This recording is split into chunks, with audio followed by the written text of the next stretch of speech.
Salam jemaat yang dikasih Tuhan. Puji Tuhan, kita boleh bertemu lagi dalam pemberitaan firman Tuhan pagi hari ini. Sebelum kita memulai pemberitaan firman Tuhan, kita akan berdoa bersama-sama. Bapa Surgawi, Bapa yang penuh kasih, Bapa yang rahmani, kami hampiri Engkau, kami datang kepada Engkau pagi hari ini. Terima kasih Tuhan buat kesehatan yang Kau berikan bagi kami. Terima kasih Tuhan buat kekuatan baru yang Kau berikan bagi kami, sehingga kami hari ke hari tetap Kau perbarui dalam kasih-Mu. Pagi hari ini kami rindu Tuhan mendengarkan firman-Mu. Bersabdalah bagi kami, berikanlah hikmat untuk kami memahami firman-Mu, sehingga kami boleh hidup sesuai dengan kebenaran firman-Mu, dan kami boleh menghidupi firman-Mu di dalam kehidupan kami masing-masing. Di dalam nama Tuhan Yesus kami berdoa dan bersyukur. Haleluya. Amin. Firman Tuhan pagi hari ini saya berikan tema, siapakah sesamaku manusia? Firman Tuhan diambil dalam Lukas 10 ayat 25 sampai dengan ayat yang ke-37. Lukas 10 ayat 25. Pada suatu kali berdirilah seorang ahli Taurat untuk mencobai Yesus, katanya, "Guru, apa yang harus kuperbuat untuk memperoleh hidup yang kekal?" Saya garis bawahi perkataan ahli Taurat datang untuk mencobai Yesus. Mengapa ahli Taurat dan orang Farisi sangat membenci dan sering mencobai Yesus? Beberapa kali ia datang kepada Yesus, beberapa kali ia bertanya pertanyaan-pertanyaan yang intinya adalah mencobai Yesus. Jawabannya, karena mereka merasa tersaingin. Bahkan mereka merasa kehilangan sejumlah pengikut mereka, banyak yang mengikut Yesus. Yesus datang memberikan ajaran yang baru yang mengkritisi ajaran-ajaran mereka yang dianggapnya tidak sesuai dengan kebenaran firman Tuhan. Ditambah ada sebagian dari mereka yang sering membenarkan dirinya sendiri.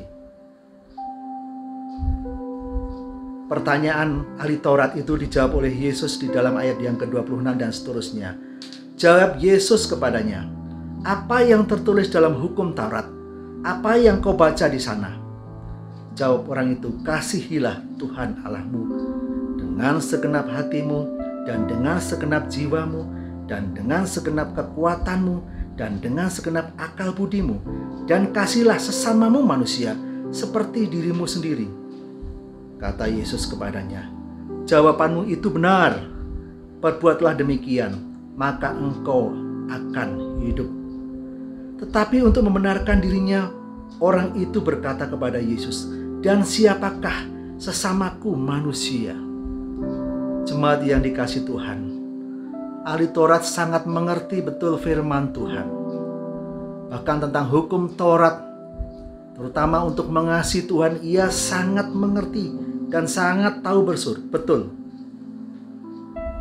Orang itu dikehendaki untuk mengasihi Tuhan Allahmu dengan segenap hati, dengan segenap jiwa, dengan segenap kekuatan, dan dengan segenap akal budi, dan kasihlah sesamamu manusia seperti dirimu sendiri. Dia sangat paham dan sangat mengerti. Tetapi kita bisa melihat poin tentang mengasihi sesamamu manusia seperti dirimu sendiri. Ini yang menjadi penekanan Tuhan Yesus untuk menjawab pertanyaan mereka. Yesus ingin menjawab pertanyaan mereka dengan sebuah cerita. Di dalam Lukas 10 ayat 30 dan seterusnya, di situ Yesus mulai menceritakan. Jawab Yesus, "Adalah seorang yang turun dari Yerusalem ke Yeriko. Ia jatuh ke tangan penyamun-penyamun yang bukan saja merampoknya habis-habisan, tetapi yang juga memukulnya, dan yang sesudah itu pergi meninggalkannya setengah mati." Yesus mulai menjawab pertanyaan mereka dengan sebuah cerita. Ada seorang yang turun dari Yerusalem ke Yeriko. Mungkin orang ini biasa pergi ke Yerusalem karena orang Yahudi pergi ke Yerusalem untuk beribadah. Tetapi di tengah jalan, ia jatuh ke tangan penyamun atau perampok-perampok. Selain dirampoknya, orang itu dipukulnya. Bahkan orang itu sampai babak belur dan ditinggalkannya. Bahkan dikatakan ia meninggalkan sampai setengah mati. Ayat yang ke-31. Kebetulan ada seorang imam turun melalui jalan itu. Ia melihat orang itu, tetapi ia melewatinya dari seberang jalan.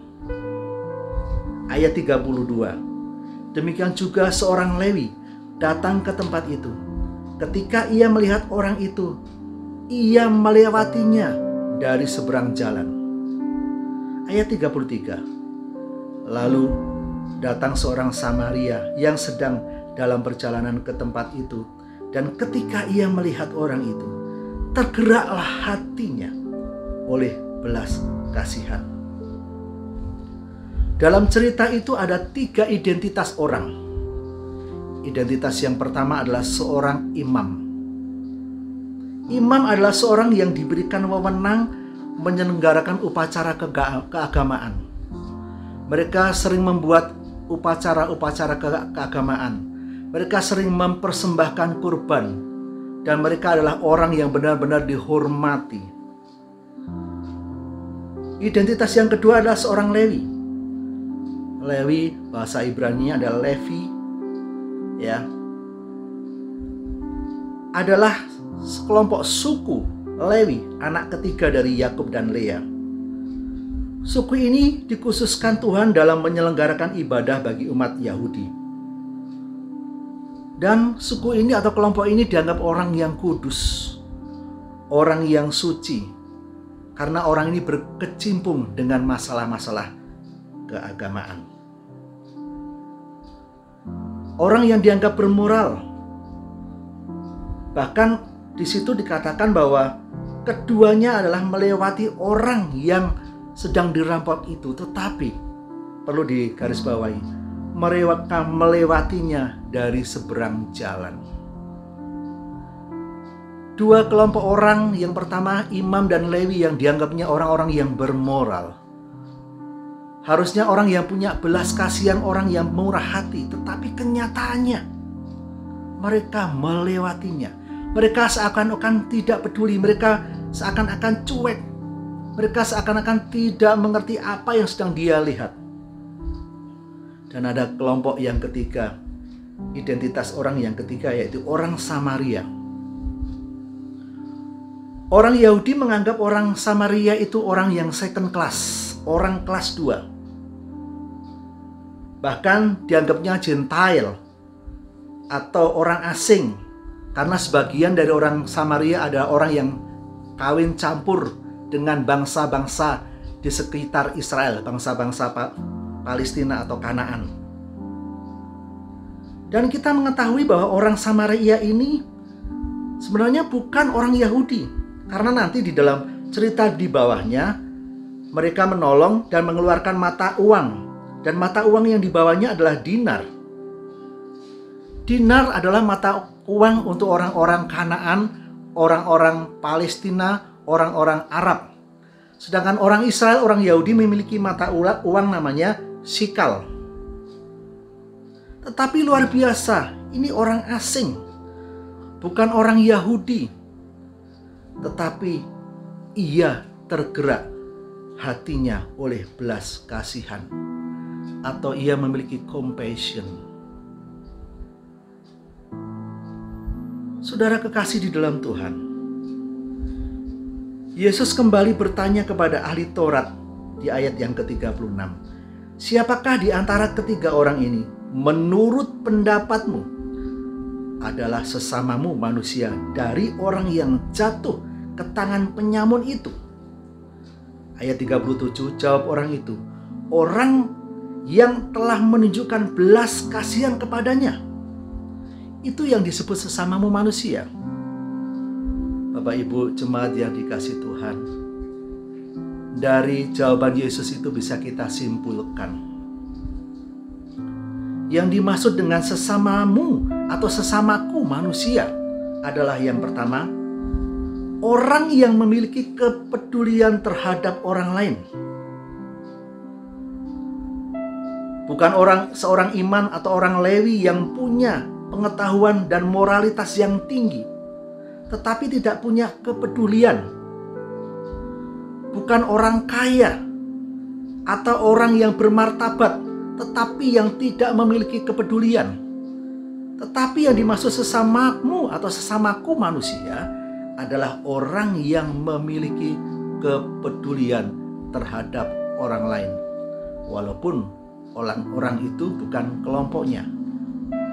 Walaupun orang Farisi, orang-orang Yahudi menganggap bahwa harusnya orang-orang itu menolongnya atau para imam menolongnya, tetapi orang Samaria menganggap bahwa orang yang mengalami penderitaan, orang yang mengalami pergumulan, bahkan orang yang mengalami kesusahan itu perlu ditolongnya.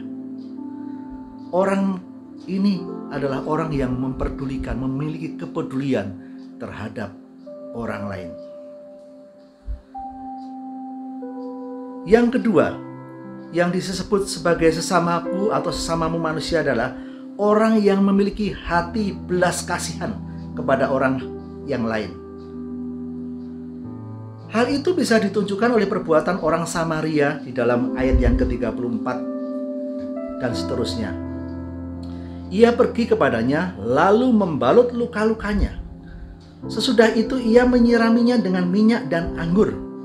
Kemudian ia menaikkan orang itu ke atas keledai tunggangannya sendiri, lalu membawanya ke tempat penginapan dan merawatnya. Keesokan harinya ia menyerahkan 2 dinar kepada pemilik penginapan itu. Katanya, rawatlah dia, dan jika kau belanjakan lebih dari ini, aku akan menggantinya waktu aku kembali. Wujud dari belas kasihan atau kepedulian yang ditunjukkan oleh seorang Samaria itu yang pertama. Ia pergi menghampiri orang yang malang itu. Pergi menghampiri orang yang malang itu. Banyak sekali orang yang tidak mau peduli saat melihat atau mengerti dan memahami bahwa ada orang yang malang. Mereka boro-boro mau menghampirinya. Peduli, empati, simpati pun tidak. Tapi wujud belas kasihan yang ditunjukkan oleh orang Samaria, ia pergi menghampiri orang malang itu. Yang kedua yang dilakukan, ia melakukan kegiatan meringankan penderitaan sang korban dengan membalut lukanya, menyirami dengan minyak dan anggur. Biasanya seorang yang sedang mengembara, sedang berjalan, mereka selalu membawa minyak dan anggur. Karena ini menjadi sebuah adat istiadat bagi orang-orang Yahudi dan orang-orang sekitarnya. Membawa minyak, membawa anggur. Dan pada saat itu ia menyirami dengan minyak dan anggur, membalutnya. Mungkin seorang Samaria ini harus mengeluarkan kain untuk membalutnya. Bahkan yang dilakukan, ia menaikkan di atas keledai dan membawanya ke tempat penginapan dan merawatnya. Poin ini adalah poin yang luar biasa, di mana kepedulian dan belas kasihan itu ditunjukkan dengan bukti yang real, yang nyata. Pergi menghampirinya, merawatnya, menaikkan keledai dan membawanya ke dalam tempat penginapan untuk merawatnya. Ia merasa bahwa orang yang menderita ini harus ia tolong. Ia merasa walaupun ia bukan saudaranya, bukan sukunya, tetapi harus ditolong. Yang ketiga, orang Samaria ini menunjukkan dengan rela berkorban dengan hartanya, dengan menyerahkan 2 dinar untuk hari itu. Harga 1 dinar setara dengan 50.000. Kalau 2 dinar yaitu 100.000 rupiah. Pada waktu itu, ribuan tahun yang lalu. Jadi memang dia memberikan pengorbanan hartanya. Selain ia memberikan sesuatu simpati, empati, ia mengeluarkan uangnya. mengeluarkan harta miliknya untuk meringankan penderitaan dari orang itu. Refleksi apakah yang bisa kita ambil dari pelajaran pembacaan firman Tuhan pagi hari ini? Yang pertama, yang disebut sesamamu manusia itu adalah orang yang mau peduli. Gereja Tuhan harus peduli dengan sesamanya. Puji Tuhan, gereja tempat kita peduli dengan anggota-anggota jemaat yang membutuhkan pertolongan. Dan kita akan terus melakukan kegiatan ini. Kita peduli, memperhatikan di masa-masa sulit saat ini. Di masa-masa sebagian orang tidak memiliki income, gereja datang, peduli, memberikan perhatian. Kita pun harus peduli dengan teman-teman kita. Mungkin ada keluarga juga yang perlu pertolongan dari kita. Yang disebut sesamamu manusia adalah orang yang peduli dan orang yang memiliki belas kasihan. Bapak Ibu yang dikasihi Tuhan, kepedulian kita, belas kasihan kita bisa diwujudkan dengan berbagai macam cara. Salah satu lewat berdoa, cara lain, cara dengan memberikan sumbangan-sumbangan atau memberikan perhatian secara khusus kepada orang yang membutuhkan. Itu adalah bentuk kepedulian kita kepada sesama kita. Pagi hari ini Tuhan mengajar kepada kita. Kita yakin bahwa dalam masa sulit yang saat ini kita hadapi, Allah mengetuk hati kita untuk peduli kepada sesama kita. Jadi yang disebut sebagai sesamamu manusia adalah mereka-mereka yang peduli kepada orang lain. Mereka-mereka yang memiliki belas kasihan, memiliki hati kepada orang lain. Itu adalah sesamamu manusia. Biarlah kita, jemaat Tuhan, akan menjadi pelaku-pelaku firman Tuhan. Biarlah kita bukan hanya saja mengasihi Tuhan dengan segenap hati, segenap jiwa, segenap kekuatan, dengan segenap akal budi kita, tetapi kita akan mengasihi sesama kita seperti kita mengasihi diri kita sendiri. Saat kita mengasihi orang lain sesama kita, sama aja kita menghormati, mengasihi diri kita sendiri. Dan itu yang Tuhan kehendaki. Saat saudara berbuat kepada orang lain, bertindak kepada orang lain yang membutuhkan, artinya saudara sedang berbuat untuk diri kita sendiri. Biarlah pagi hari ini jemaat kita disadarkan, kita peduli kepada orang lain, dan itu adalah maunya Tuhan. Dan biarlah kita menjadi pelaku-pelaku firman Tuhan. Dan biarlah kita menjadi orang-orang yang mentaati firman Tuhan dan menghidupi dan mentaati firman Tuhan. Amin. Buat firman Tuhan, kita akan berdoa bersama-sama. Terima kasih Bapa Surgawi, kalau kami boleh mendengar firman yang sangat sederhana pagi hari ini, yang mengajar bagi kami untuk peduli, memilih belas kasihan kepada orang lain. Biarlah hal itu Kau tanamkan di dalam hati kami masing-masing. Bukan saja kami memiliki konsep, memiliki pengetahuan, tetapi kami akan bertindak peduli kepada orang lain, kepada sesama kami ya Tuhan, kepada jemaat, kepada keluarga-keluarga kami, kepada tetangga-tetangga kami yang membutuhkan. Biarlah Kau berikan kepedulian itu bagi kami semuanya. Satu hal, bahwa di masa sulit ini Engkau bersama dengan kami. Engkau untuk menghendaki kepada kami untuk mengasihi Engkau lebih dari segalanya. Dan kasih kepada Engkau itu dibuktikan dengan mengasihi sesama kami manusia. Terima kasih Tuhan, terima kasih. Berkati seluruh jemaat yang dikasihi Tuhan. Berkati dalam pergumulan-pergumulan mereka. Mampukan mereka untuk tetap berdiri, untuk kuat di dalam Tuhan. Saling bergandengan tangan satu dengan yang lain. Dan itu yang Engkau kehendaki. Terpujilah nama-Mu, di dalam nama Tuhan Yesus kami berdoa. Haleluya. Amin. Sampai jumpa jemaat yang dikasihi Tuhan. Tuhan memberkati.